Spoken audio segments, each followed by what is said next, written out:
It's baffled scholars for 2 millennia. It is a puzzle made of multi-dimensional elements, an enigma with roots that reach back to the dawning of time, perhaps before. Daniel explained part of it. Ezekiel and Isaiah had glimpses into it. John saw it all for the time of the end. That time is now. Join Derek and Sharon Gilbert on a journey that spans the course of history, from Eden to Mount Hermon, from Hermon to Babel, from Babel to Rome, from Rome to the cross, and from there to us. Biblical prophecy is coming true before your eyes, and to understand it, you must discern the times both then and now. It's time to unravel the threads of this all-encompassing prophetic paradox. It's time to unravel Revelation. Welcome to Unraveling Revelation. I'm Derek Gilbert. I am Sharon Gilbert, and we're delighted to have you in our home once again. And I'm wearing plaid. Actually, it's buffalo check with plaid. I'm doing my very best to make people a little bit nauseous. And make the cameras blow up. Oh, yeah, trying to correct. And when you had the editing, it causes problems. So, yes. Makes my day. Well, the vision issues notwithstanding, we're glad you're joining us again today. Please take advantage of our free app. We've got an app that will not just get you access to these programs, but also our weekly program called Sci Friday, my weekly interview program, a podcast, and our weekly Bible study, the Gilbert House Fellowship, where we go through the Bible verse by verse in chronological order. You'll find all of those at our main website, which is gilberthouse.org. There's a link in the top menu bar there for the mobile app. It also linked to the Roku channel as well, where you can bring us right into your television set each week. Isn't that wonderful? Also, you just started adding classic episodes of Peering into Darkness Radio, PID Radio, and some of those interviews are really classic. Oh, yeah. We started the podcast back in 2005 when podcasting was very early. Yes. And some of the old interviews haven't been on the air or haven't been available on the internet for up to 10 years. In fact, just this past weekend, I found the audio file with our very first interview with Tom Horn from September of 2005. I know. Can you believe we have known him that long and we still love him? Absolutely. And he still puts up with us. Yes, that's true. So you can check that out as well. Those episodes are now going up on our mobile app and on the Roku channel as well, Apple TV channel as well. So you'll find those at gilberthouse.org or at unravelingrevelation.tv. We've got a link for the app and the Roku channel there as well. Today we are getting it. There's nothing in the book of Revelation that hasn't been debated for 2,000 years, but the identity of the 144,000, which we discussed when we went through Revelation 7 some months ago. Yes. They're back. They're back, and I think the identity is pretty obvious because we're told right up front 12,000 from 12 different tribes. Right. So maybe we should go back and revisit Revelation 7 before we go to Revelation 14 and identify and take note this. of the 2 tribes that are left out. Yes. In Revelation 7, John wrote that he saw 4 angels standing at the 4 corners of the earth, holding back the 4 winds of the earth, that no wind might blow on earth or sea or against any tree. Then I saw another angel ascending from the rising of the sun, or ascending from the east, with the seal of the living God. And this is to be contrasted with the mark of the beast. Oh, yes. The seal of the living God. And he called with a loud voice to the 4 angels who had been given power to harm earth and sea, saying, "Do not harm the earth or the sea or the trees until we have sealed the servants of our God on their foreheads." And I heard the number of the sealed, 144,000, sealed from every tribe of the sons of Israel. And then John goes through the list. 12,000 from the tribe of Judah were sealed, 12,000 from the tribe of Reuben, 12,000 from the tribe of Gad, 12,000 from the tribe of Asher, 12,000 from the tribe of Naphtali, 12,000 from the tribe of Manasseh, 12,000 from the tribe of Simeon, 12,000 from the tribe of Levi, 12,000 from the tribe of Issachar, 12,000 from the tribe of Zebulun, 12,000 from the tribe of Joseph, 12,000 from the tribe of Benjamin were sealed. Ephraim is not in there. Dan is not in there. Ephraim and Dan are not in there. Now, Bible teachers will generally say that Joseph is in there in place of Ephraim. Why? I'm not sure. I think it has something to do with the long tension between Judah and Ephraim. Yes, I think so. But by extension, Joseph is his son. Yes. But it is interesting that Joseph had two sons, and Manasseh is in there by himself. Isn't that odd? Yeah. And again, I think it has something to do with the long tension and rivalry after the split of the kingdom following Solomon. Well, yeah, oftentimes Ephraim was the representation of the north. Right. And the northern kingdom fell very quickly into idolatry, with Jeroboam setting up the golden calves at Bethel and Dan. That was a target of certain prophets like Hosea, Amos, and others who were very critical of the northern kingdom. But Joseph is in there in his stead. But Dan is missing, and that is really interesting.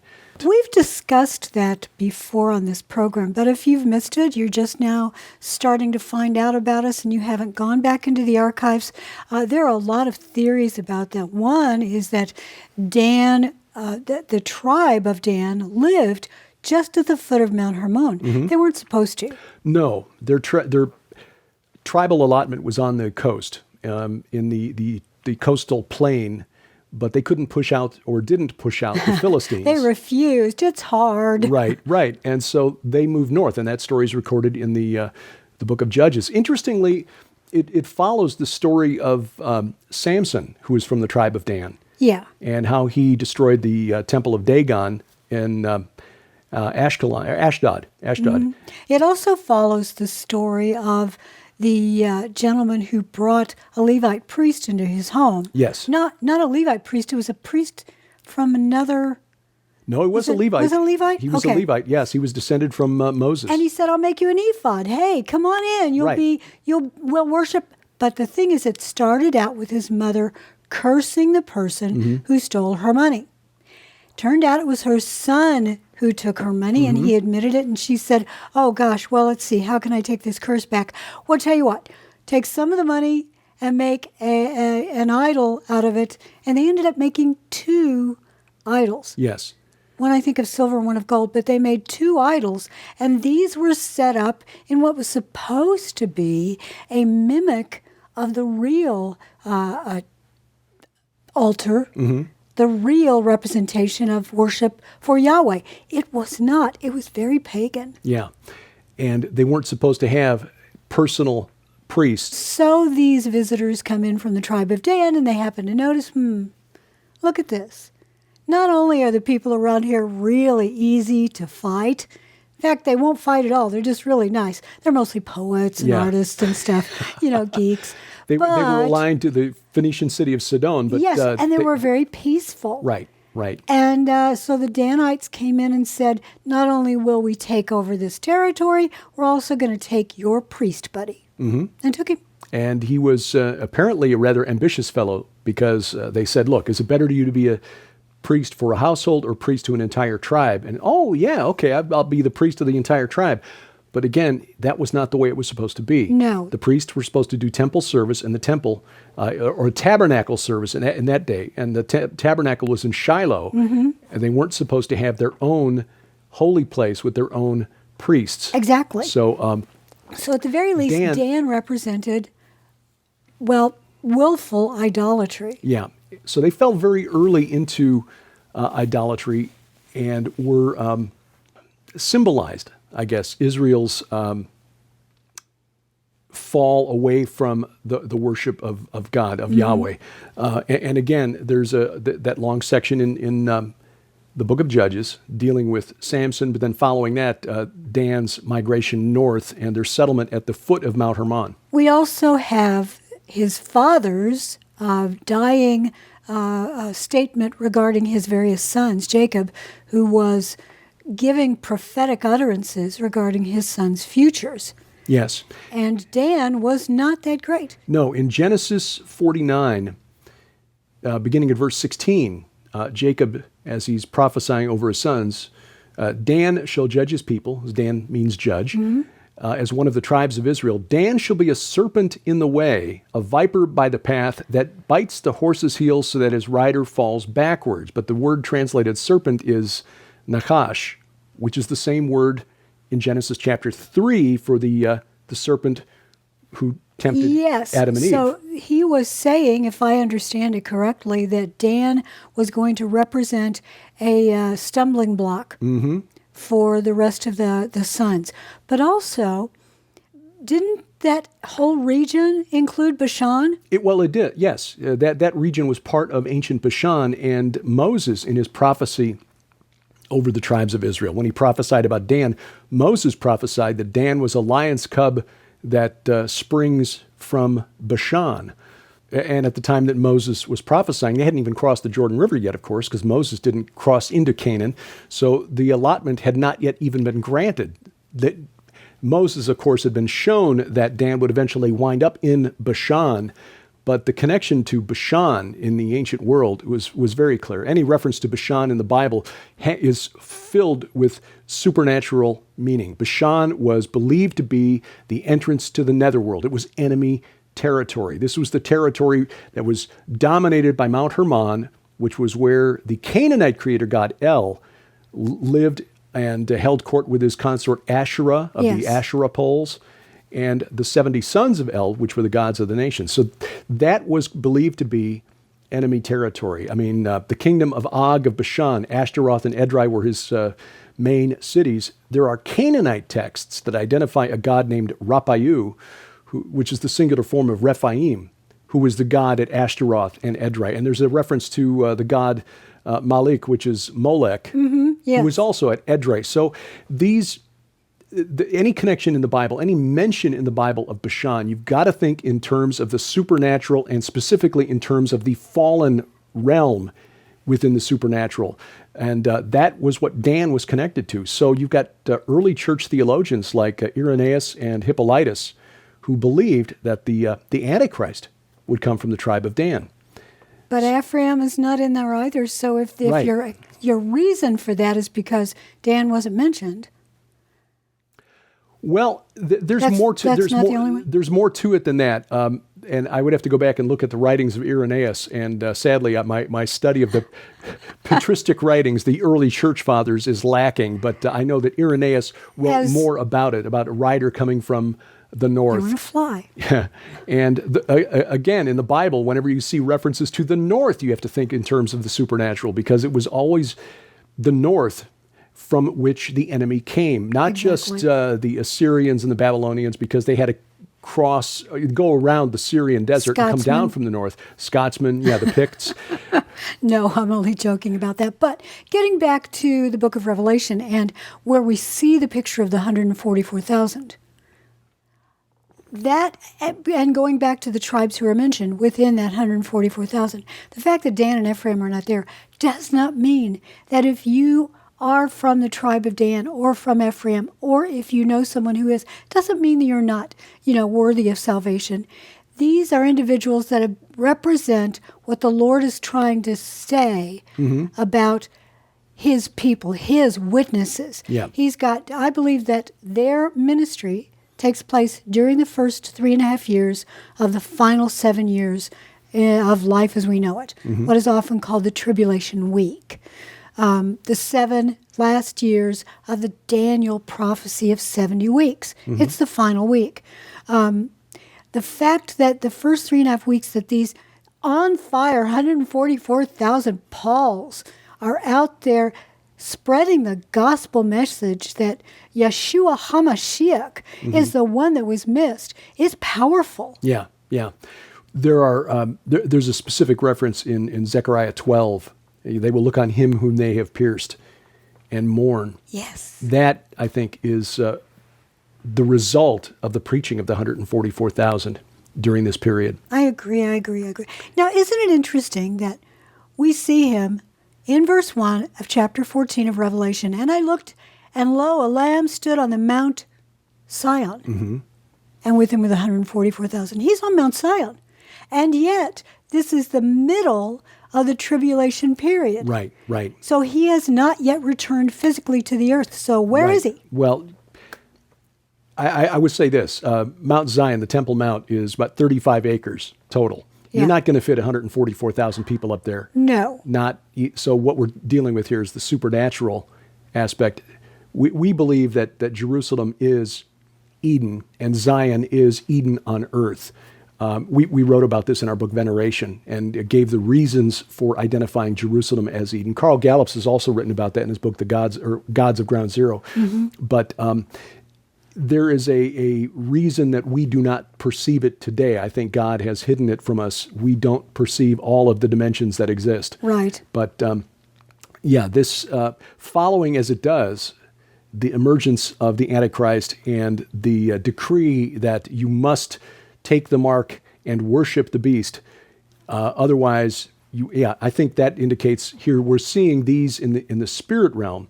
So John is witnessing something that is not in the physical. Well, I think so too, and I think it's very possible that these represent everyone in the first 3.5 years who has refused to follow the current administration, if you want to call it that, for the New World Order. Mm-hmm. And they are witnessing for Christ. Some of them are hiding out because even though they may not be told yet to buy or sell, may not be told yet to get marked, they are hiding because they are fearful of what is happening. We can see where it's going now in this world. Yes. So this 144,000 in the spirit realm, standing by the throne, because that's where the Lamb is. Mm-hmm. Mm-hmm. He's in the midst of the throne. Right. And their Father's name is written in their foreheads. Yeah.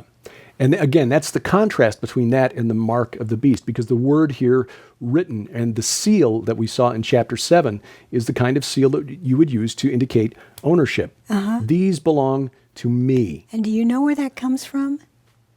The Holy Spirit is our seal of ownership. Yes. Yes. He's the down payment for what's coming out next. Hallelujah. So the idea, your Father's name is written in your heart. If you know Christ as Savior, His name is written within us through the Holy Spirit. And how much more assuring is that to know that we have been sealed as, His stamp of ownership on us. But again, it's written.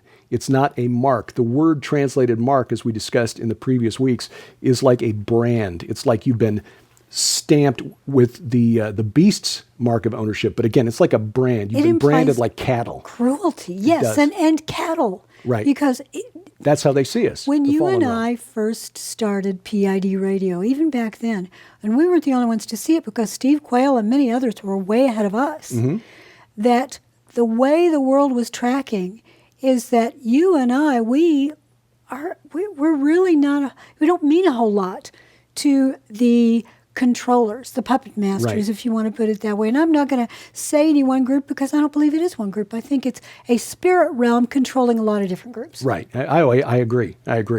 And those poor humans who are part of that cabal, whatever group you want to look at as the secret masters of the world, they're dupes. They've been deceived into thinking that they actually run the world. In fact, here's the horrible truth.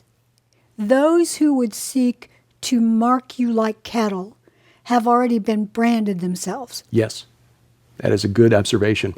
Well, we want to continue with the 144,000. Who are they, and what is their mission? Yeah, we'll discuss that when Unraveling Revelation continues. Jesus told his followers to love our God with all of our hearts, souls, and minds. And that's what we try to do every week here at Gilbert House Ministries.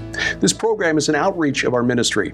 Every week, we search through the mysteries of end times prophecy on Unraveling Revelation. We look at the nexus of science and the supernatural on Sci Friday. We study the Bible verse by verse in chronological order at the Gilbert House Fellowship. And each week, I interview fascinating guests on my podcast, A View from the Bunker. Producing that much content takes time. Serving up that much audio and video costs money, and so we depend on your support. You can support us in a couple of ways. First, you can donate through our website at gilberthouse.org, or you can contact us through the U.S. mail. Gilbert House Ministries, P.O. Box 78, Crane, Missouri 65633. And you can shop at our online store, a sort of a virtual book table, where during the month of June, you can save 20% on every one of Sharon's 7 novels in her series of supernatural thrillers, The Red Wing Saga. Just use promo code JUNE20 at checkout. That's JUNE20. We are grateful for your help in fulfilling our mission.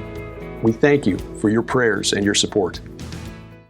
Welcome back to Unraveling Revelation. I'm Derek Gilbert. I am Sharon Gilbert. Got my tea right here. We are relaxing in our living room, and we welcome you to our home. We want to remind you that we're going to Israel, and we'll get to talk about all these things in Israel in March of 2023. Oh, and some of those sites that we'll see will really make this come alive for you. This is it's a life-changing experience when you see the battlefield and you understand that some of the things that you read about in the Bible have more significance than it appears in the text when you see the geography of the land before you.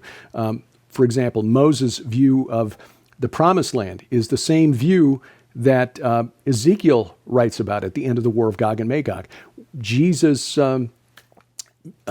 question to Peter in front of the grotto of Pan, Banias, who do you say that I am? There was a reason Jesus made a special trip to that place to ask that specific question. It's at the foot of Mount Hermon. Oh, yes. And there is nothing like standing on the Mount of Olives and looking at that eastern gate and knowing that's where Jesus Christ will stand. And he will go right through that gate. He's going to knock it down. Absolutely. So find out more and reserve your place online at skywatchinisrael.com. skywatchinisrael.com. And then this fall, we'll be going to Turkey, which is, of course, is where the 7 churches of Revelation were located. Oh, yes. It's now Turkey. It's officially the government of Turkey and the United Nations has agreed. It's now Turkey instead of Turkey. Either way, we still have it on our bucket list, and we hope and pray that you'll consider joining us October 18th through November 3rd, along with best-selling author Doug Hershey, as we show you some of the just magnificent sites there, some of the early sites where Christians settled in the 1st century, and some of them had to hide underground, which is why we'll visit the underground city of Derinkuyu, home to as many as 30,000 people hiding from the Romans. Exactly. So plan to join us. You need to get your reservation in pretty quickly because it's just 4 months away. Yeah, skywatchinturkey.com, or use the QR code you see on your screen. QR codes, you're so clever. Well, I think that Revelation 14 is magnificent because, again, we are back in the throne room. John is telling us what he sees in heaven. Right. And verse 2, I heard a voice from heaven, as the voice of many waters, and the voice of a great thunder. Now, we've had other thunders mentioned, the 7 thunders. And I heard the voice of harpers harping with their harps. There's joy taking place. This is the biggest celebration. And they sung, as it were, a new song before the throne and before the 4 beasts The 4 and the living creatures. elders, the elder brothers. And no man could learn that song but the 144,000 who had been redeemed from the earth. They have been redeemed from the earth. I think the fact that they are in heaven at this midpoint probably means that along with the 2 witnesses, they have been killed. That, that's a really good point. I had not considered that. Redeemed from the earth. Well, that would make sense. Now, verse 4 is interesting. It is these who have not defiled themselves with women, for they are virgins. It is these who follow the Lamb wherever he goes. These have been redeemed from mankind as first fruits for God and the Lamb, and in their mouth no lie was found, for they are blameless. The word translated virgins there, we assume that we know what it means because it has a certain meaning in English, but I think the word here actually suggests spiritual fornication. I think spiritually pure is exactly what it means. Right. That is often a term used in the Old Testament, especially by the prophets, to describe Israel's idolatry. In fact, in was it Haggai, who's where he has to marry a prostitute? Yes, to symbolize Israel's faithlessness. The word whoring is often used in the Old Testament to describe Israel chasing after the gods of the nations. Well, exactly. And oftentimes it's quite literal because the gods of the nations demand that sort of activity. Yeah.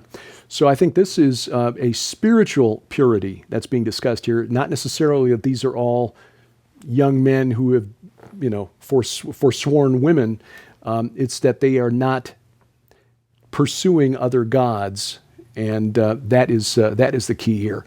But standing on Mount Zion, I just still, it's one of those things. Derek and I have been going through the Bible for years and years and years, and I've been studying it for 60 years. And I look at this and I think, I never noticed that he was standing on Mount Zion.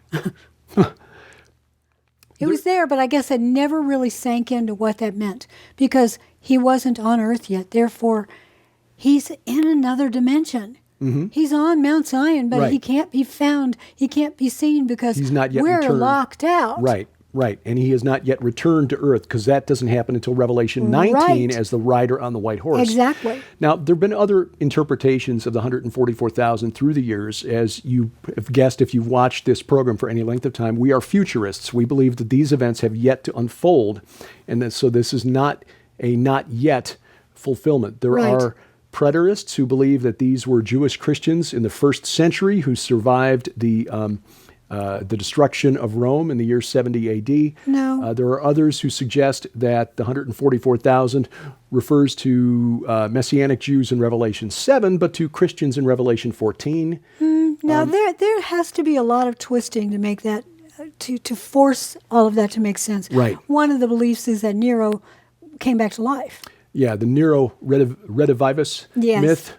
That, when John wrote that Nero had gone off to Parthia in the east and was coming back with an army. Yeah, well, first of all, he wasn't injured in the head with a sword. He stabbed himself in the neck. Mm-hmm. But, they didn't have social media back then, and, so it didn't go on TikTok. They didn't know. It didn't? No. What a backwards society. But I think they were better off without it. They were mentally healthier. But as we've discussed before, the fact that we've got video cameras now is potentially one way end times prophecy could be fulfilled when you can show something in real time to every tribe and every nation. Well, before we end this, and we'll talk some more about this next week, you and I are both musicians, and so we really appreciate a good song. Mm-hmm. So do you think there are barbershoppers in this big song? Do you think this is a barbershop chorus with a great tag? Gospel chorus. Gospel, yes. Yeah. With a harping of harps. I think one of this section may be where some people think that when you go to heaven, so to speak, you start harping on harps. I suppose so. But plink, plink. That's a lot of what we think we know about the afterlife comes from culture, and when we start reading the word, find that it's not really in there. Comes from cartoons. Some of it comes from cartoons, yeah. But your eternal destiny is far too important to get your beliefs from the fiction aisle of the video store or the bookstore. So, not good fiction, notwithstanding, that teaches biblical fiction is truth. Important, but go to the original source. Go to the Bible, and try to discern from there, and then let God sort everything out in the end. That's the thing. He's promised. He's gone on before us to prepare a place. And in his Father's house are many mansions. Amen. I'm looking forward to ours. Me too. Next week, angels preaching gospel. Be back next week for more Unraveling Revelation. Unraveling Revelation is a viewer-supported outreach of Gilbert House Ministries. Follow us online at unravelingrevelation.tv and gilberthouse.org. That's where you'll find our weekly Bible study, the Gilbert House Fellowship. Join us as we study the Bible every week, verse by verse, in chronological order. We'd love to hear from you. Contact us through our websites or drop us a line at P.O. Box 78, Crane, Missouri, 65633.